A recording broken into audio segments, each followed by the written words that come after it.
porque o que nós vamos dar continuidade falando sobre nossa série de discipulados é um pouco sobre Jesus Cristo.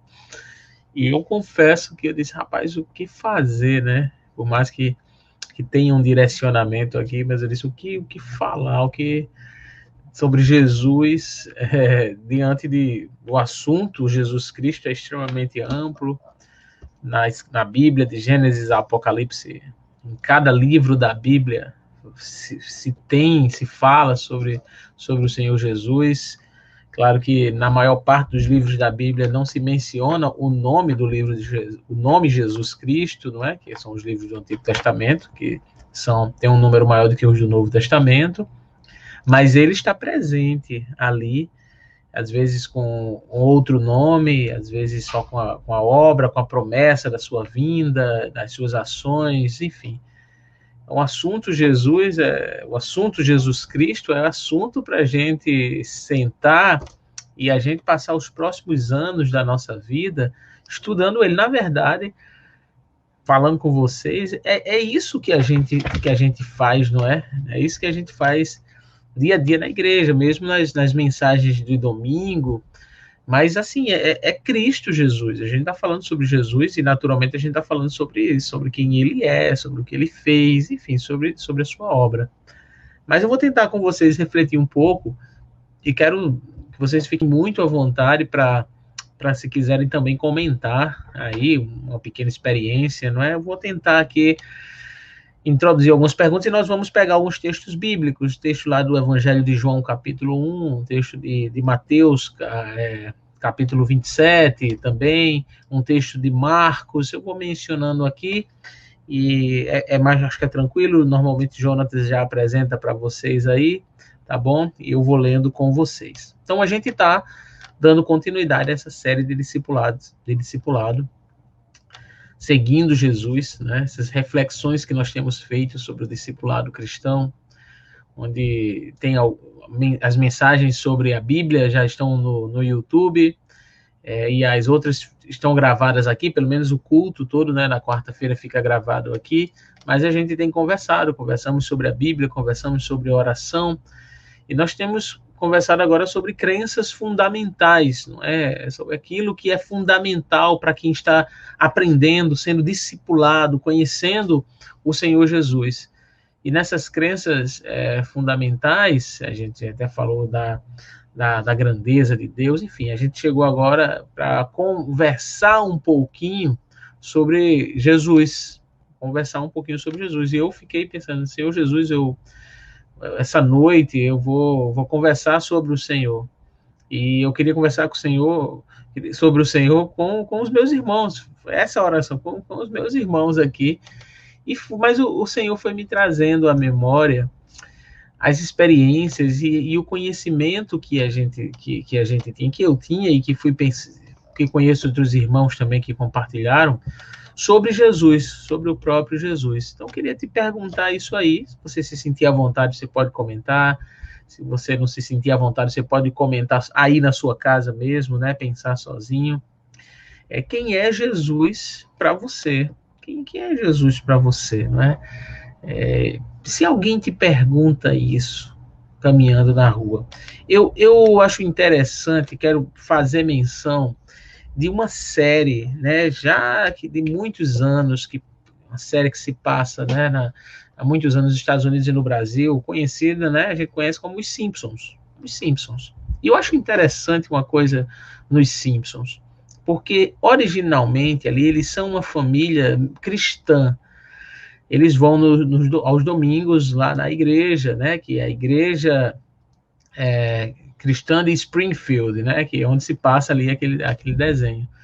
E há um episódio que eu não vou lembrar agora, são muitas temporadas, eu não vou lembrar agora qual o episódio, qual a temporada, mas há um episódio dentro de uma temporada onde a filha daquela família, né, a Lisa Simpson, ela fica totalmente decepcionada com a fé cristã.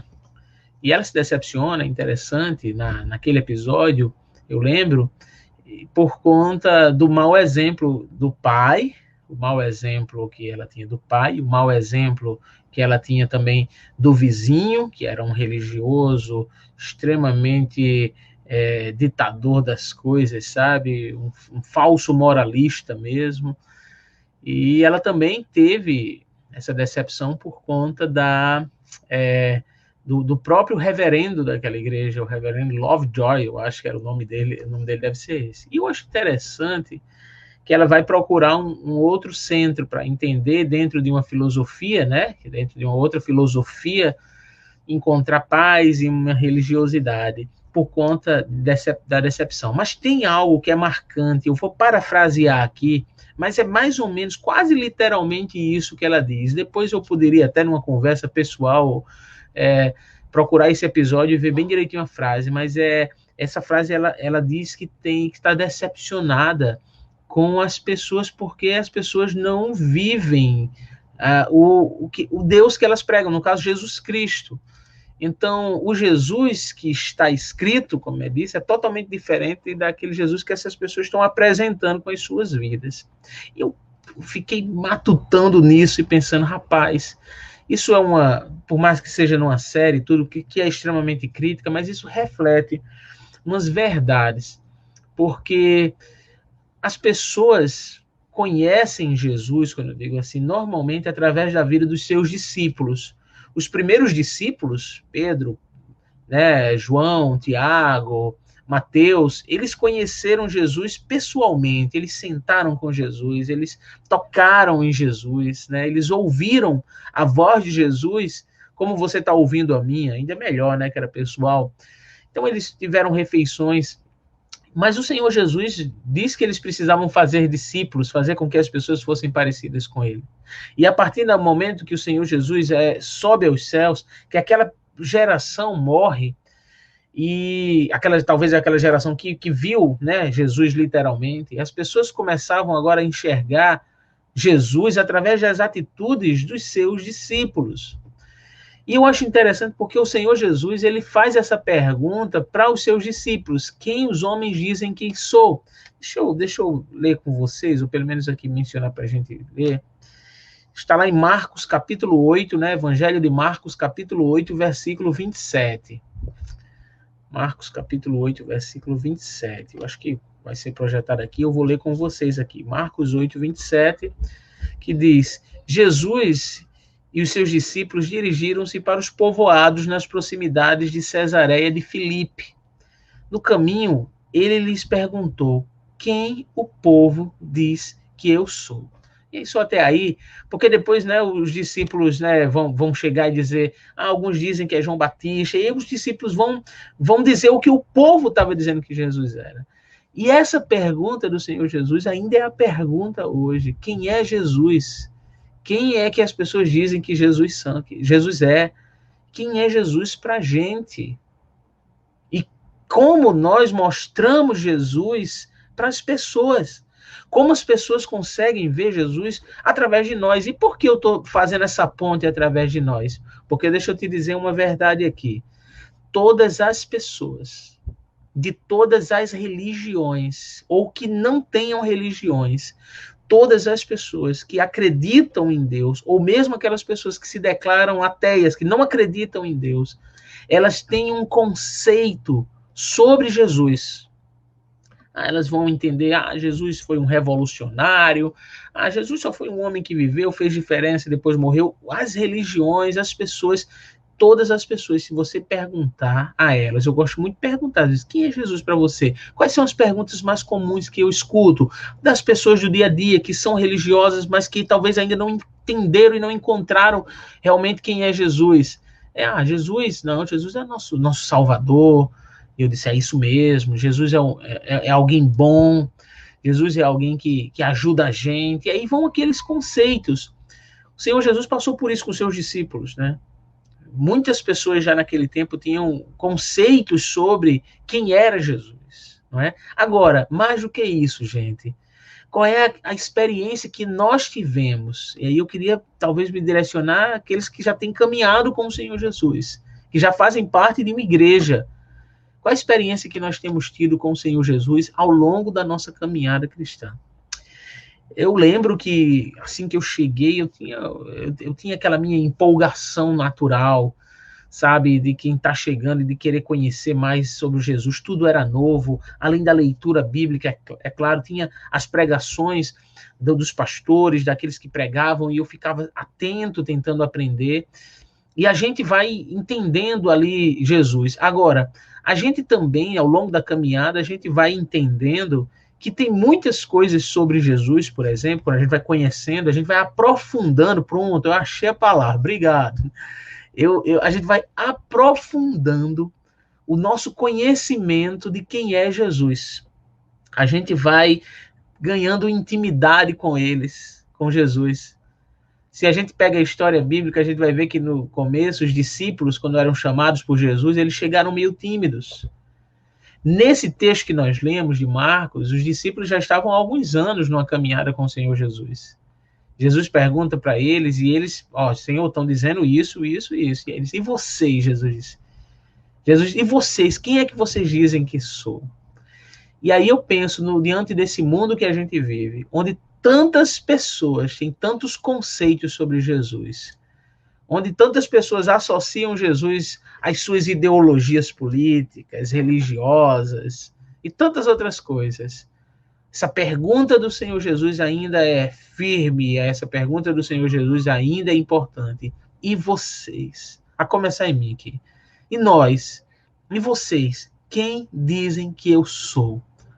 Quando a gente vai aprofundando o nosso conhecimento, a caminhada cristã, a gente vai exatamente conhecendo melhor Jesus. Nessa ocasião, Pedro toma a palavra e ele diz, tu és o Cristo, o Filho do Deus vivo. Ele define ali quem é Jesus. Já em outra ocasião, quando Jesus multiplica pães e peixes, que depois atravessam o mar, chega do outro lado, a multidão vai atrás dele, Jesus para aquela multidão e diz a eles que, olha, eu dei comida a vocês, mas vocês não entenderam, eu quero que vocês entendam que eu sou o pão da vida. E Jesus dá um discurso de que ele poderia saciar muito mais do que a fome física, por mais que ele se importe, se preocupe com isso. E aquelas pessoas não gostam do discurso de Jesus. Inclusive tem uma frase que diz lá, João capítulo 6, que diz, duro é esse discurso, quem o pode ouvir? E o texto diz que todos foram embora, só ficando ele e os 12 ali. Agora era uma multidão grande, viu? Era ali umas 5.000 pessoas, no mínimo. Foram todos embora. Jesus ficou com os 12, e Jesus ali diz também aos 12, falando dos 12, que a gente está falando sobre o Senhor Jesus aqui, né? Jesus diz aos 12 ali, e vocês não querem ir também, não? Jesus joga para eles, e aí traz à tona esse conhecimento que eles tinham. E aí Pedro, mais uma vez, toma a palavra e diz, para onde iremos, Senhor? Só tu tens as palavras de vida eterna. Esses discípulos realmente, nessa caminhada ao lado do Senhor Jesus, eles vão aprofundando o seu conhecimento do Senhor Jesus. De maneira que não é o ter pão físico ou o faltar do pão físico que determina quem Jesus é. Eles entenderam que Jesus é aquele que tem as palavras de vida eterna e permanecem com Jesus. Ao longo de uma caminhada cristã, a gente vai aprofundando o nosso conhecimento do Senhor Jesus, a gente vai entendendo que tem coisas que a gente achava que Jesus queria da gente, que ele nem quis, que nem queria. E tem coisas que a gente deixava de fazer, que na verdade é exatamente o que o Senhor Jesus quer de nós. Agora, o Senhor Jesus quer caminhar ao nosso lado. O Senhor Jesus quer que nós possamos aprofundar o nosso conhecimento sobre Ele. Meus irmãos, e aí eu queria pelo menos compartilhar umas verdades breves aqui com vocês. E uma está lá em João capítulo 1, né, o verso 1 e o verso 14, né, já dando um toque aí, de que Jesus, né, os discípulos precisavam refletir sobre essa pergunta de Jesus. E Jesus, quem é Jesus? E a gente conhece na Bíblia. Jesus, ele é a palavra de Deus que se fez carne. João capítulo 1, verso 1. Aquele que é a palavra tornou-se carne e viveu entre nós. E nós vimos a sua glória, glória como do unigênito vindo do Pai, cheio de graça e de verdade. Aí olha o que diz o verso 14, né? O 14 mesmo, porque aquele que é a palavra tornou-se carne e viveu entre nós. É isso mesmo, é que vimos a sua glória, estou lendo de novo, glória como do unigênito do Pai, cheio de graça e de verdade. Meus irmãos, é importante demais entender, né, que Jesus é o Deus eterno, soberano, que se fez homem. Ele é a palavra, como ele usa, como é usado pelo apóstolo João aí, a palavra que se fez carne. E é por se tornar homem, quando a Bíblia fala de carne, né, está falando da humanidade, ele se fez homem, se fez humano, se fez humanidade, né, na verdade. Ele mostra na prática que ele conhece a nossa vida, que ele conhece as nossas dores. E Jesus não conhecia antes de se fazer carne? Claro que conhecia. Mas agora ele está mostrando para os seus discípulos, para todas as pessoas, que ele viveu também na prática e na experiência que os outros estavam vendo dele, as dores que nós vivemos. Sabe, as pessoas de outras religiões criticavam muito os judeus, porque diziam que o Deus dos judeus, ele é um Deus que não se relaciona com as pessoas, por mais que isso não era verdade. Deus sempre prezou em se relacionar com o seu povo. Mas ele dizia, não se relaciona, porque os deuses da Grécia e até os deuses romanos também eram aqueles deuses que se relacionavam ao ponto até de poderem se envolver e terem filhos, né, com as mulheres na filosofia que eles entendiam, né? E aí criticavam os judeus que serviam ao Deus verdadeiro e ao único Deus verdadeiro, aquele realmente Deus que existe, que nós acreditamos e estamos aqui hoje falando sobre ele. Mas esse Deus, que é o único Deus verdadeiro, se fez homem, ele tabernaculou, ele habitou, ele realmente viveu entre nós e sentiu dor, sentiu fome, sentiu sede, sabe? Como eu já mencionei aqui, ele recebia no céu honra, glória, louvor, já estava acima do sol antes do sol existir, mas ele então me olhou, me viu sozinho, me viu lutando com o mal, viu que minha vida chegaria ao final e resolveu entrar em guerra por mim. Ele veio, ele desceu, ele trocou o seu trono pela minha cruz. Então, meus irmãos, quando a gente vai falando sobre Jesus, sobre a obra, sobre a pessoa de Jesus, a gente entende que Jesus é o Deus que se fez carne, sabe? Que habitou entre nós, e por isso ele conhece as nossas dores, e por isso não existe nenhuma dor que a gente possa passar nessa vida que o Senhor Jesus não conheça e que não se compadeça de nós, sabe? E que ele está a nosso favor. Então, a obra de Cristo, falar sobre Cristo Jesus, é falar sobre o Deus que se fez carne, habitou entre nós, conhece as nossas dores.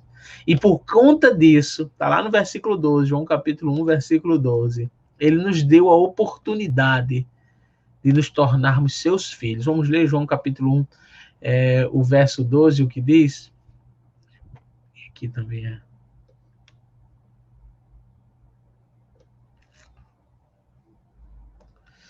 Contudo, aos que o receberam, aos que creram em seu nome, deu-lhes o direito de se tornarem filhos de Deus. Só até aí.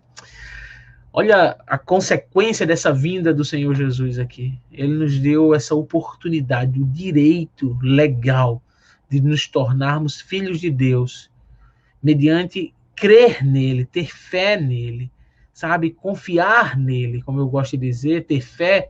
Existe a questão da fé que todo mundo tem, não é? Tipo, eu tenho fé que eu vou conseguir isso.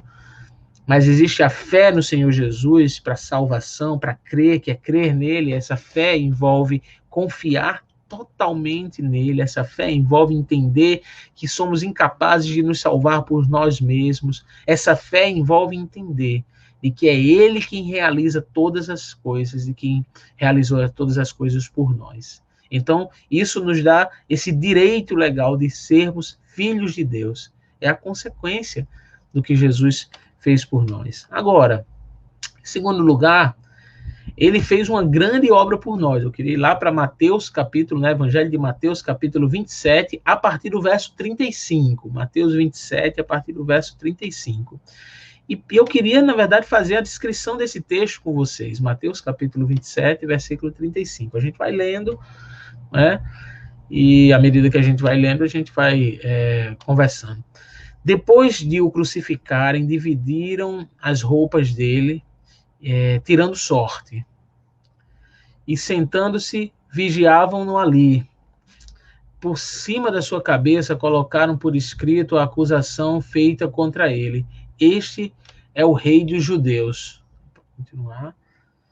2 ladrões foram crucificados com ele, um à sua direita, outro à sua esquerda. Só até aí, porque na verdade a gente está falando aqui exatamente da obra de Jesus, e o que envolve essa obra de Jesus foi se sacrificar por nós, se fazer carne e morrer na cruz em nosso lugar.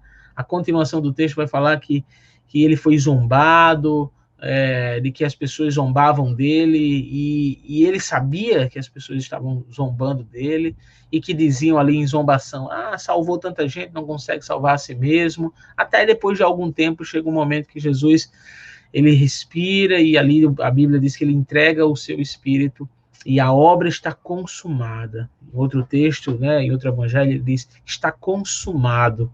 Ou seja, a sua obra estava completa, o seu sacrifício na cruz estava completo. E aquele era o processo de Deus para a nossa salvação. De maneira que é um erro dizer, já ouvi isso até em canções, de que o diabo se alegrou com a morte de Jesus na cruz. Essa não é uma verdade, não. Porque, na verdade, o inimigo sempre quis tirar o Senhor Jesus da cruz. Parece que não queria que ele fosse, inclusive desde Mateus capítulo 4, quando ele diz, olha, tudo isso te darei se prostrado me adorares, não é? Na verdade, ali era a tentativa de que Jesus conseguisse toda a glória, todo o reino, toda a plenitude, sem esse sacrifício na cruz, porque o sacrifício foi a forma que Deus escolheu para que nós pudéssemos ser salvos. Então o Senhor Jesus se sacrificou por nós, e entender a sua obra é extremamente importante. Agora, a gente entendeu a sua pessoa, ele é o verbo, ele é a palavra que se fez homem, que se fez carne e habitou entre nós. Por habitar entre nós, ele nos deu a chance, a oportunidade, o direito de sermos filhos de Deus, por conta da sua obra. Qual é a obra dele? A obra dele foi que ele foi até a cruz, teve uma morte, e morte de cruz, como a gente já aprendeu em Filipenses, aprendeu já em outra ocasião em Filipenses, capítulo 2, de que ele foi obediente até a morte de cruz. Essa é a sua obra, e a consequência dessa obra é a oportunidade agora que nós temos de ser salvos em Cristo Jesus. O Senhor Jesus, falar sobre o Senhor Jesus é pensar em muitas coisas. E aí eu vou voltar para o que Pedro disse lá em João capítulo 6, meus irmãos. Quando Pedro, lá no finalzinho, que Jesus diz, vocês não querem ir também não? E Pedro diz, para onde iremos nós? Só tu tens as palavras de vida eterna. Falar isso para dizer que à medida que a gente vai conhecendo mais o Senhor Jesus, a gente vai entendendo, a gente vai se aprofundando no conhecimento dele, a gente vai entendendo quem ele é, vai entendendo a sua pessoa, vai entendendo a sua obra, vai ganhando intimidade com o Senhor Jesus, sabe? Na oração, no dia a dia, e entendendo qual o propósito do Senhor Jesus. E aí, ainda que todos abandonem, nós não abandonaremos, porque nós agora sabemos quem é o Senhor Jesus. O meu desafio para você, para a gente, é continuar nos aprofundando e conhecendo mais Jesus. À medida que a gente conhece mais Jesus, a gente quer ficar mais apegado a ele. À medida que a gente conhece mais Jesus, a gente quer estar mais perto dos irmãos em comunhão. À medida que a gente conhece mais Jesus, a gente vai conseguindo ter mais atitudes que pareçam com as atitudes dele. Para onde nós iremos? Só ele tem as palavras de vida eterna. Tá bom?